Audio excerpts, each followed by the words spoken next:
سمرہ رضی اللہ عنہ نے بیان کیا کہ نبی کریم صلی اللہ علیہ وسلم نے فرمایا، آج کی رات میرے پاس خواب میں دو فرشتے جبرائیل و میکائیل علیہ السلام آئے۔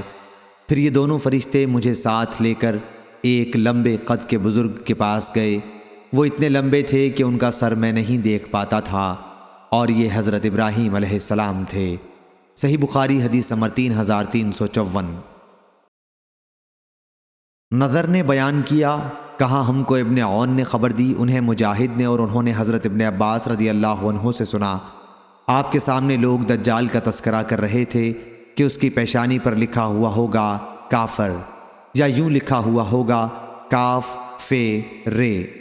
حضرت ابن عباس رضی اللہ عنہ نے کہا کہ حضرت صلی اللہ علیہ وسلم سے میں نے یہ حدیث نہیں سنی تھی، البتہ آپ نے ایک مرتبہ یہ حدیث بیان فرمائی کہ ابراہیم علیہ السلام کی شکل و وضع معلوم کرنے کے لیے تم اپنے صاحب کو دیکھ سکتے ہو، اور حضرت موسیٰ علیہ السلام کا بدن گٹھا ہوا گندم گول ایک سرخ اونٹ پر سوار تھے، جس کی نکیل کھجور کی چھال کی تھی، جیسے میں انہیں اس وقت بھی دیکھ رہا ہوں کہ وہ اللہ کی بڑائی بیان کرتے وادی میں اتر رہے ہیں۔